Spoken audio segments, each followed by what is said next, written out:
Prabowo Subianto adalah nama yang cukup kencang beredar dalam bursa calon presiden 2014. Dan Partai Gerindra, tempat di mana Prabowo menduduki kursi Ketua Dewan Pembina, sepertinya hanya tinggal menunggu waktu untuk menetapkannya sebagai calon presiden 2014. Dalam berbagai hasil polling lembaga survei di akhir Oktober 2014 menyebutkan bahwa Prabowo mempunyai elektabilitas yang cukup signifikan. Sementara Gerindra sendiri sebagai sebuah partai elektabilitasnya yang belum sebagus Prabowo.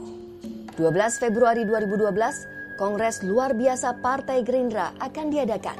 Kongres ini sepertinya akan menjadi momentum bagi Gerindra untuk mengukuhkan Prabowo Subianto sebagai calon presidennya untuk maju dalam pemilu 2014.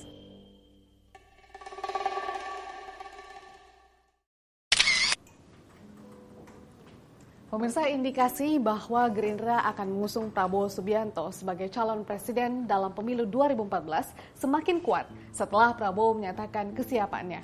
Dan untuk membahasnya, kita akan segera bertemu dengan Fadli Zon, fungsionaris Partai Gerindra. Hai Mas Fadli. Halo. Sorry mengganggu nih, ya, lagi asik. Ya, Oke Mas Fadli, kita mau ngobrol-ngobrol sedikit sambil melihat kayaknya unik banget dalam ruangan Mas Fadli ini, banyak lukisan, kemudian juga koleksi-koleksi patung begitu Mas Fadli ya? Ya, buku juga ya. Buku juga ya? Baik, sambil ngobrol nih kita mau menanyakan, sepertinya pencalonan Prabowo Subianto sebagai calon presiden 2014 dari Gerindra tinggal menunggu waktu, benar begitu Mas Fadli? Ya, kami tentu akan berjuang keras agar Pak Prabowo dalam hal ini ingin kita ajukan sebagai calon presiden dan tentu ini sangat tergantung kepada hasil pemilu legislatif. Jadi perjuangan masih panjang lah, ya. Tapi kami ingin agar Pak Prabowo bisa dicalonkan ya sebagai satu alternatif kepemimpinan yang bisa membawa perubahan dan perbaikan bagi bangsa. Gitu. Baik, berarti memang benar tinggal menunggu waktu begitu ya Mas Fadli? Iya, waktu itu pasti akan datang. Iya. Ya, tapi perjuangan masih panjang. Betul. Dan kami harus mendapatkan dukungan yang sebesar-besarnya dari rakyat Indonesia. Iya. Nah, Mas Fadli ini sambil membahas apa yang ada dalam ruangan Mas Fadli ini ini apa nih Mas? Kalau ini sebetulnya perahu dari Kalimantan yang biasanya ada di Longhouse. Oke. Ya. Namanya apa Mas? Ya, perahu ya tergantung, ada yang mengatakan ini untuk semacam untuk soul ya, untuk jiwa gitu kan, untuk memanggil roh, ada macam-macam. Wah, macam-macam ya. Mas Fadli, kita mau tahu nih, sebenarnya apa sih yang mendasari pemikiran Pak Prabowo Subianto kemudian untuk menjadi capres Gerindra untuk pemilu 2014? Sebetulnya panggilan untuk melakukan perbaikan ya, karena sejak awal Partai Gerindra ini kan didirikan sebagai alat perjuangan. Kami ingin mengusung misalnya ekonomi kerakyatan, karena ekonomi kapitalisme yang ada sekarang ini terbukti gagal. Di Eropa maupun di Amerika sekarang mengalami krisis. Ya. Jadi ekonomi kerakyatan yang ada di dalam sebetulnya pasal 33 Undang-Undang Dasar 45, yang dasarnya adalah koperasi, BUMN, swasta, tapi peran dari ekonomi rakyat sendiri itu yang paling penting. Nah, itu yang ingin kami usung. Di samping juga kita ingin memajukan hal-hal yang lain ya, swasembada energi, swasembada pangan. Itu adalah hal-hal yang menurut kami sangat penting sekarang ini. Baik, ya salah satu yang diperjuangkan Pak Prabowo juga itu yaitu petani, kemudian juga buruh, nelayan, begitu. Apa kira-kira upaya-upaya yang rencananya akan dilakukan Pak Prabowo ke depannya? Sekarang kan kita sebagai negara agraris, kalau kita lihat adalah negara yang mengimpor pangan. Mulai impor beras, impor gula, impor gandum, impor kedelai, segala macam kita impor. Kan ironis. Mestinya kita bisa swasembada, bisa memenuhi pangan kita sendiri. Kita ada kemandirian, bahkan kedaulatan pangan gitu.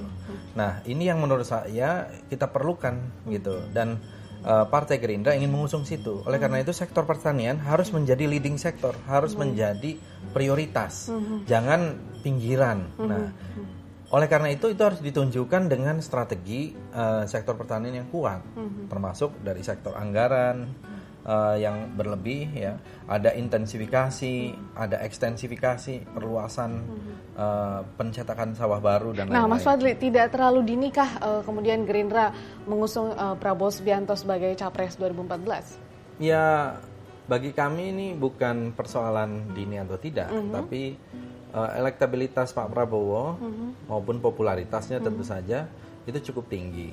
Nah ini saya kira satu modal besar bagi Partai Gerindra untuk juga mengembangkan elektabilitas dari partai. Baik, kira-kira apa untung dan ruginya? Kalau untungnya mungkin kalau kita lihat ya lebih populer lah begitu Pak Prabowo-nya, dan juga masyarakat bisa melihat sosok dari Prabowo lebih dini gitu. Tapi kemudian ruginya seperti apa?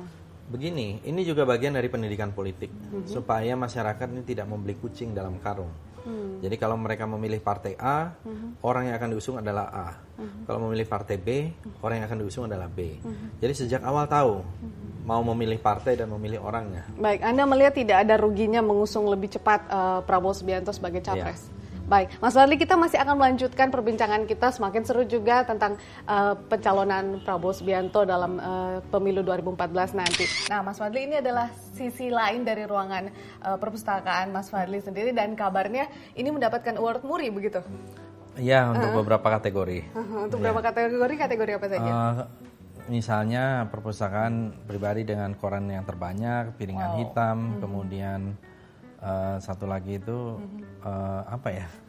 Kris ya. Oh, ada kris juga. Kris banyak. Tapi saya tertarik sama yang ini nih, Mas Fadli. Kalau kita lihat ada kacamata. Ini ada kacamata Bung Hatta pula. Iya. Menarik sekali. Ada tongkat pula. Kalau ini tongkatnya dari siapa aja nih? Tongkatnya ini ada tongkatnya Bung Hatta, tongkatnya Mr. Rum, dan tongkatnya Haji Agus Salim. Waduh, benar-benar cinta sejarah kayaknya Mas Fadli. Ada kacamata, koleksi tongkat, ini ada buku-buku bagian juga. supaya kita mengingatkan bahwa mereka adalah para pendiri bangsa, tokoh-tokoh yang saya kira mungkin barang-barang seperti ini nggak ada artinya di tempat lain, tapi bagi saya penting gitu. Baik, Mas Fadli, kita masih membahas tentang pencalonan Prabowo Subianto. Nah, kalau menghitung kalkulasi politik, sebenarnya idealnya seperti apa? Apakah mencalonkan lebih dini capres dari Partai Gerindra, ataukah justru mendekati pemilu baru mencalonkan? Bagi kami lebih awal lebih bagus, gitu. Selain untuk memperkenalkan tadi, juga ya supaya mendidik masyarakat mengetahui calon-calon yang ada. Dan kami juga berharap sebetulnya persyaratan untuk capres-cawapres itu jangan dipersulit seperti undang-undang kemarin, gitu ya. Ini kan undang-undang Pilpres akan dibahas. Seharusnya partai-partai yang lolos threshold boleh mencalonkan. Jadi kalau ada sekarang 9, ya 9 itu bisa mencalonkan. Kalau berdasarkan undang-undang yang lalu itu 20%. Padahal tidak ada ketentuan di dalam Undang-Undang Dasar 45 harus 20% yang ada dicalonkan oleh partai politik atau gabungan partai politik. Nah, jadi kalau ada misalnya 9 partai boleh mengusung 9 capres-cawapres, itu lebih bagus. Sudah ada upaya kemudian atau berembuk dari Gerindra untuk menggolkan Prabowo? Kami berusaha lah melontarkan itu menjadi satu diskursus, satu perdebatan publik yang mudah-mudahan nanti bisa menjadi keputusan politik pada waktunya. Kita melihat ke pemilu tahun lalu begitu, pemilu yang sebelumnya, melihat kegagalan pada saat Prabowo Subianto menjadi cawapres dengan PDI Perjuangan begitu. Kemudian apa yang dilakukan Gerindra berdasarkan pengalaman tahun lalu? Apakah ada kemudian evaluasi yang dilakukan, Mas? Ya tentu, ada beberapa hal. Ya, pertama, karena kami melihat juga pemilu presiden yang lalu itu sebetulnya banyak sekali kekurangannya. Misalnya dari DPT, ya tidak jelas daftar pemilih tetapnya. Kemudian dari soal IT dan lain-lain. Jadi sulitlah kita berkompetisi dengan seperti itu. Tentu akhirnya diputuskan oleh Mahkamah Konstitusi bahwa Pak SBY dan Pak Budiono. Ya kami menghargai itu. Kemudian untuk kali ini ada pengawasan kali lebih ini khusus? Kami sebetulnya menginginkan agar KPU nanti yang baru terpilih itu bisa betul-betul menjamin sebuah pemilu legislatif maupun presiden yang bersih-bersihnya, seadil-adilnya, setransparan, sejujur-jujurnya gitu ya. Nah, Mas Fadli, ini kalau kita melihat masyarakat kita sekarang dengan cara mereka menilai partai politik, kemudian juga capres-capres mereka tidak lagi melihat dari popularitas capres-capres tersebut, tapi justru lebih melihat dari track record ataupun juga integritasnya. Bagaimana Mas Fadli melihat Harus. itu? Saya kira memang itu satu keharusan supaya kita tahu setiap manusia kan pasti ada kekuatan, ada kelemahan. Kita tahu juga bahwa para pemimpin itu tidak sempurna, tetapi harus lebih banyak kebaikannya, integritasnya, visinya gitu. Jadi saya kira itu hal yang sangat wajar. Nah itu kalau bagi masyarakat yang mungkin bisa kita katakan pintar dalam hal melihat capres-capres itu. Tapi bagaimana dengan masyarakat yang golongan bawah begitu, yang kemudian belum mengetahui track record, bahkan tidak pernah mengetahui track record capres, tapi lebih mengetahui dari popularitasnya gitu. Iya, mungkin di sini peran televisi ya, terutama untuk membuat satu program-program debat, ya, penyampaian visi misi dari calon-calon presiden. Itu saya kira sangat penting supaya, karena mayoritas kan rakyat kita nonton televisi. Kalau menyambangi satu persatu kan hampir tidak mungkin. Kayaknya sulit lah Mas ya, secara satu saya kira Indonesia. Salah satu gitu. mediumnya adalah medium media, televisi, internet, koran, radio. Anda melihat media sangat berperan penting Sangat nantinya berperan pada penting. pemilu Saya kira akan 2014. sangat berperan penting. Baik Mas Fadli, ini terakhir, sebagai orang yang cukup dekat dengan Prabowo Subianto, sebenarnya karakter Pak Prabowo ini seperti apa Mas, yang dibesarkan dari keluarga pejuang? Ya, beliau itu kan dari keluarga yang memang mempunyai darah pejuang, ya, ada titisannya dari Diponegoro, Sultan Agung, ya.